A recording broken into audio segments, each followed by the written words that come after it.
Queridos hermanos, amigos, Dios les bendiga. Oramos para que la gracia del Señor, la paz del Señor y su bendita palabra nos bendiga, nos instruya, nos guíe por este mundo en el cual las tinieblas parece que avanzan con una rapidez impresionante. Sin embargo, la luz del Señor, su palabra, permanecerá por los siglos de los siglos.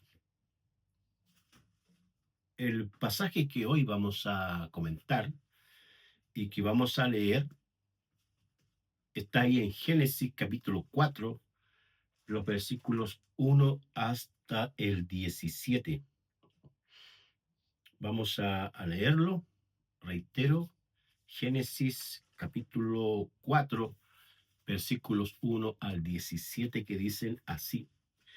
Conoció Adán a su mujer Eva, la cual concibió y dio a luz a Caín, y dijo: por voluntad de Dios he adquirido varón. Después dio a luz a su hermano Abel, y Abel fue pastor de ovejas, y Caín fue labrador de la tierra. Y aconteció que andando el tiempo, que Caín trajo del fruto de la tierra una ofrenda al Señor, y Abel trajo también de los primogénitos de sus ovejas y de lo más gordo de ellas. Y miró el Señor con agrado a Abel y a su ofrenda, pero no miró con agrado a Caín y a su ofrenda suya.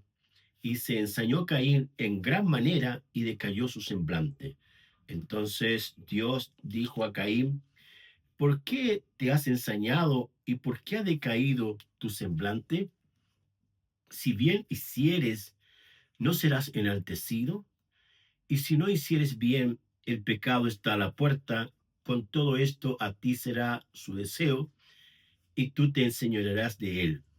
Y dijo Caín a su hermano Abel: salgamos al campo. Y aconteció que, estando ellos en el campo, Caín se levantó contra su hermano Abel y lo mató. Y Dios dijo a Caín: ¿dónde está Abel tu hermano? Y respondió: no sé, ¿soy yo acaso guarda de mi hermano?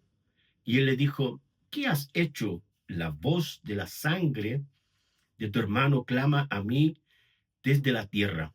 Ahora pues, maldito seas tú de la tierra, que abrió su boca para recibir de la mano la sangre de tu hermano. Cuando la abre la tierra, no te volverá a dar su fuerza. Errante extranjero serás en la tierra. Y dijo Caín al Señor: grande es mi castigo para ser soportado. He aquí me echas hoy de la tierra, y de tu presencia me esconderé, y seré errante extranjero en la tierra. Que sucederá que cualquiera que me hallare me matará.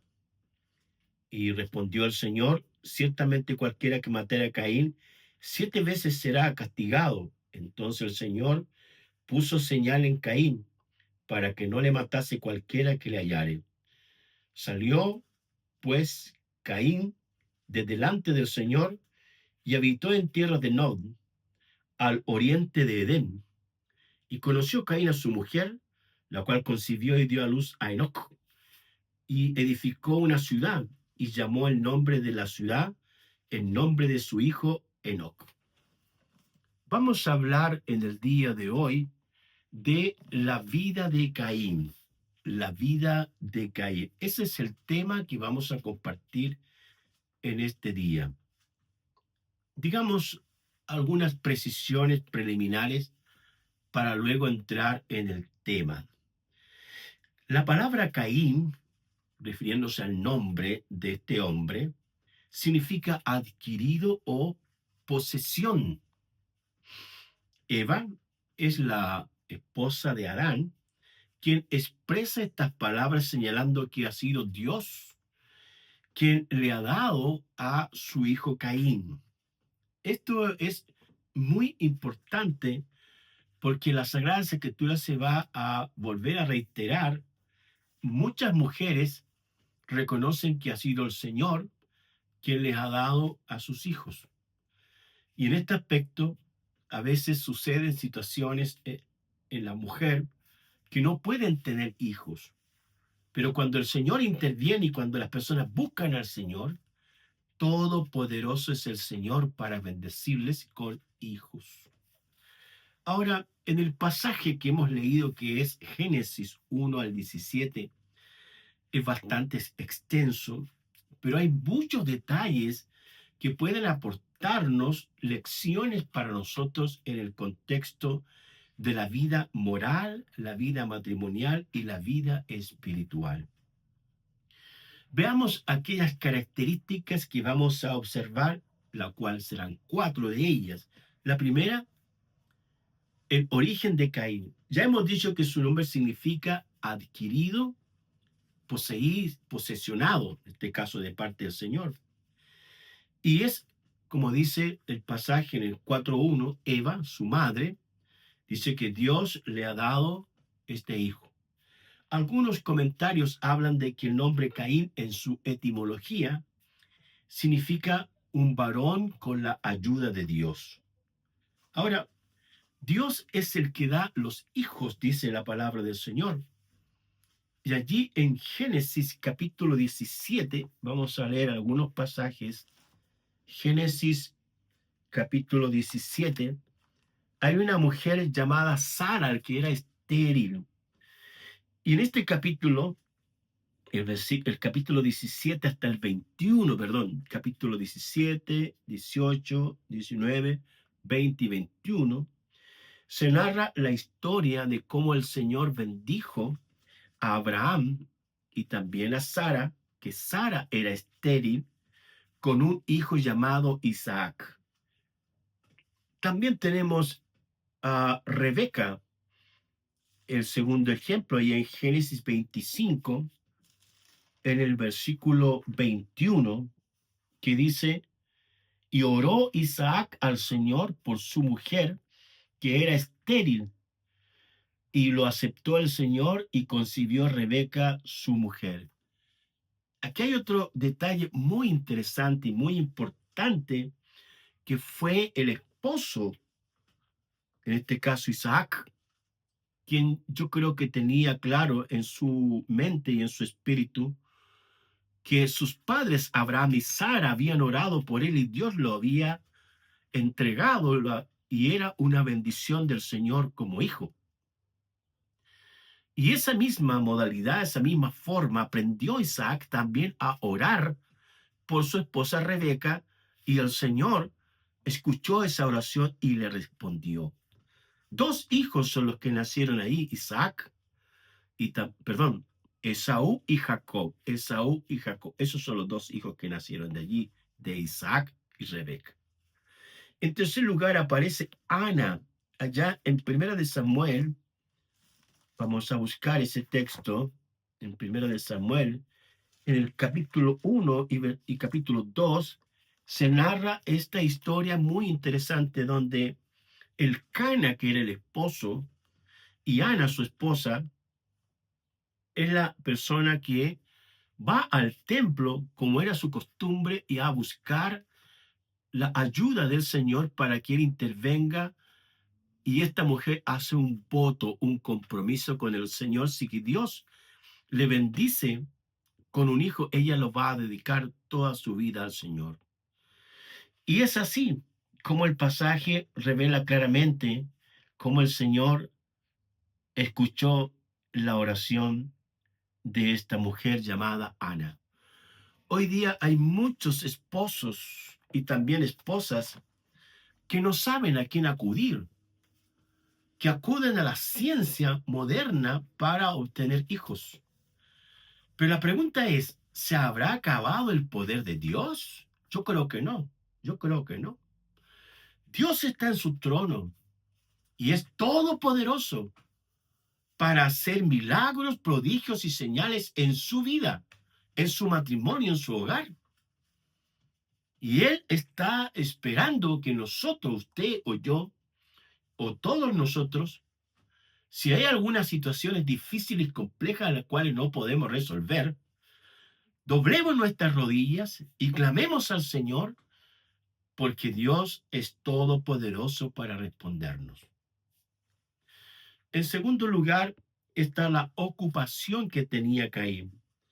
El pasaje es de Génesis 4:2. Dice que él era un labrador de la tierra, un hombre que trabajaba con la tierra, un hombre del campo, por decirlo así. Pero también era una persona que tenía cierta claridad acerca de las cosas del Señor y llevó una ofrenda ante Dios, y esa ofrenda fue rechazada por el Señor. Se enojó, Caín se puso celoso, molesto, y fue advertido por Dios. Mire el capítulo 4, versículos 6 y 7 de Génesis. Veamos ese pasaje. Génesis 4, 6 y 7. Entonces Dios dijo a Caín: ¿por qué te has ensañado? ¿Por qué ha decaído tu semblante? Si bien hicieres, ¿no serás enaltecido?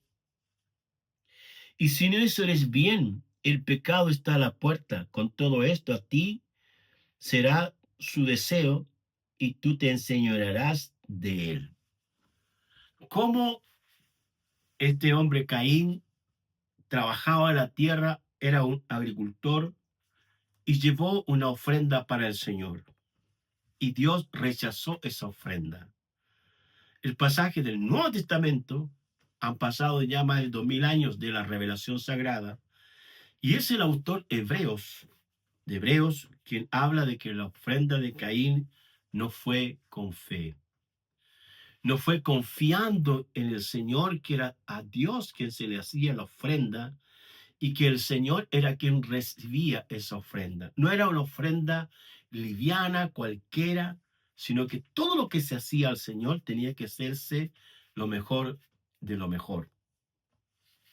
Al mismo tiempo, este hombre, en tercer lugar, cometió uno de los actos más horrendos que aparece en la Escritura y se menciona en la Biblia, de que él asesinó a su hermano Abel. Es el primer homicida que aparece en la Escritura, Caín. Caín, el primer homicida que se menciona en la Escritura, que se puso celoso porque Dios recibió con agrado la ofrenda de Abel y la suya, en este caso de Caín, fue rechazada. El pasaje nos muestra en Génesis 4:8, dice: y dijo Caín a su hermano Abel: salgamos al campo. Y aconteció que estando ellos en el campo, Caín se levantó contra su hermano Abel y lo mató.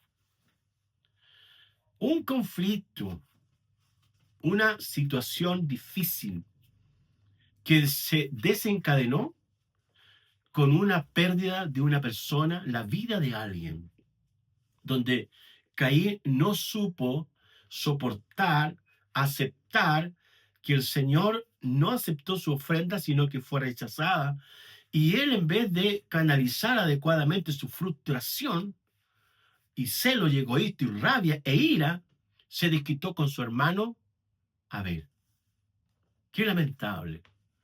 ¿Cuántas personas hoy día a veces no saben controlar su carácter ni su lengua y dicen cosas hirientes, no analizan bien las cosas en comentarios subjetivos o absolutos de cosas que realmente no son trascendentes? Y algunos terminan odiando al hermano, al pastor, al persona jefe que preside donde él está trabajando, y eso produce situaciones dolorosas, horribles. Hay gente hombres que han matado a su esposa, esposas que han matado a su esposo, padres que han asesinado a sus hijos, los han vendido a la droga, al alcohol, al sexo, y a cuántas cosas más horribles, donde el diablo se ha metido en la mente y el corazón y ha conducido a que ellos hagan cosas horribles. El pasaje dice claramente que Caín mató a su hermano Abel. Pero la escritura sigue hablando y ahí dice: el Señor le habló y le preguntó a Caín: ¿dónde está tu hermano? Y Abel respondió: no sé. ¿Soy yo acaso guarda de mi hermano? De una u otra manera, las relaciones entre hermanos tienen que darse con amor, con respeto, con valor, con aprecio. No pueden existir estas rivalidades o competencias de uno con otro. Esas situaciones pueden causar daños y heridas permanentes. El texto dice que Dios decidió ponerle un castigo a Caín. Versículo 11 dice, ahora pues maldito seas tú de la tierra, que abrió su boca para recibir de tu mano la sangre de tu hermano. Cuando lave la tierra, perdón, no te volverá a dar fruto, fuerza, errante y extranjero serás en la tierra. La sentencia del Señor es fuerte, ¿ya? Es muy drástica en un sentido, pero no olvidemos que así como Dios es amor, también Dios es el juez. Dios es el juez de toda la humanidad. Y fue tan grave que el hecho que él le haya quitado la vida a su hermano, que Dios decidió también castigarlo duramente con una sanción que va a repercutir por toda su existencia. Maldito serás en la tierra, vivir como errante y fugitivo. Eso está en el 4:12, ya lo leímos. Y el 4:14 también dice así, he aquí me echas de delante de la tierra y de tu presencia me esconderé y seré errante y extranjero en la tierra y sucederá que cualquiera que me hallare me matará. Pudo haber pensado antes estas situaciones, que pudo haber pasado si él tomó una decisión tan drástica. Ahora, nosotros no somos Caín. Estoy pensando en el sentido de que hay ejemplos, hay situaciones que otras personas han hecho, malas, malignas, destructivas, diabólicas, que han causado mucho daño. Y las personas de hoy deberían pensar, analizar y evaluar, es mejor que no haga esto, es mejor que no engañe a mi esposa, no engañe a mi esposo, es mejor que no miente, es mejor que no robe, porque las consecuencias están ahí.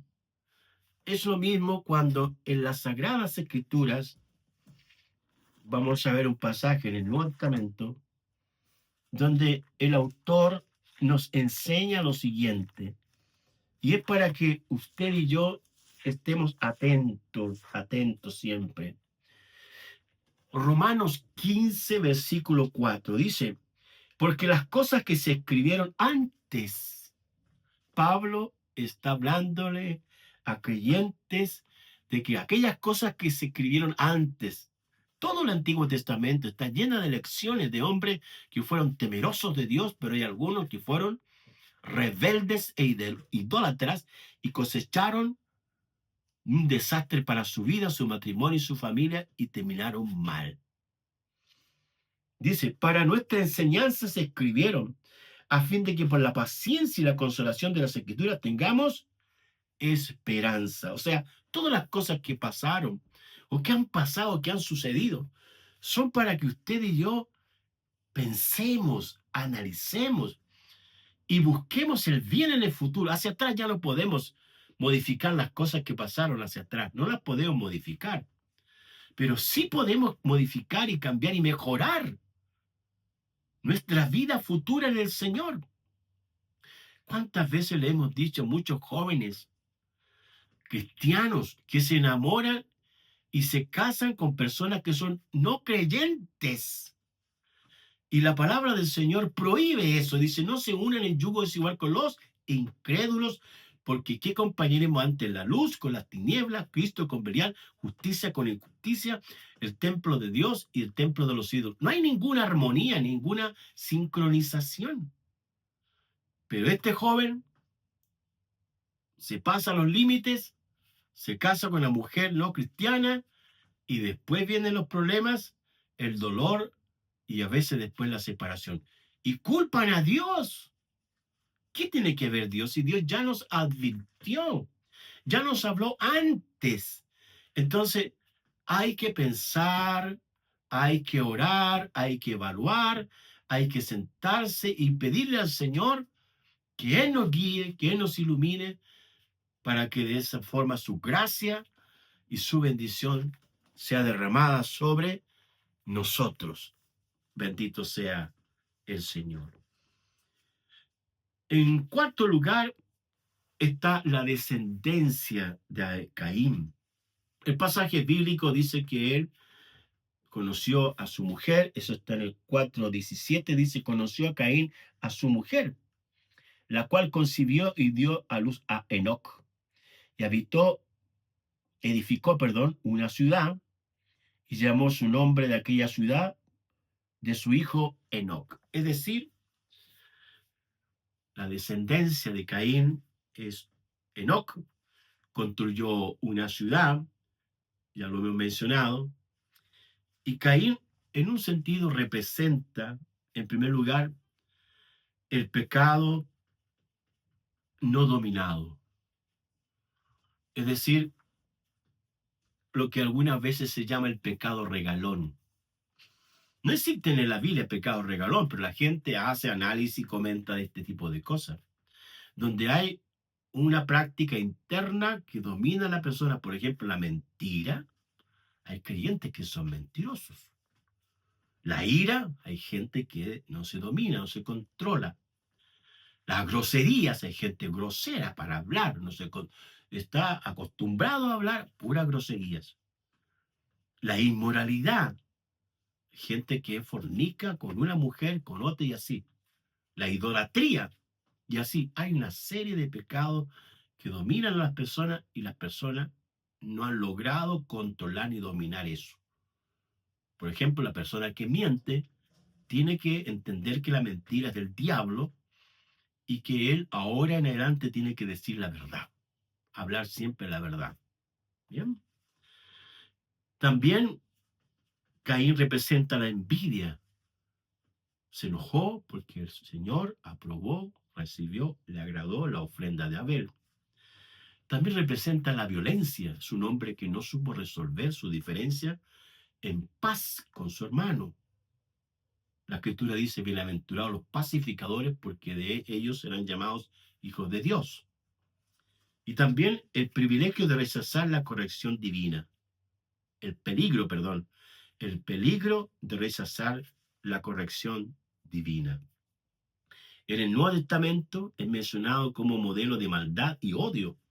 Veamos la epístola de 1 de Juan, capítulo 3, versículo 12. 1 de Juan, la última de las epístolas. Veamos ese pasaje.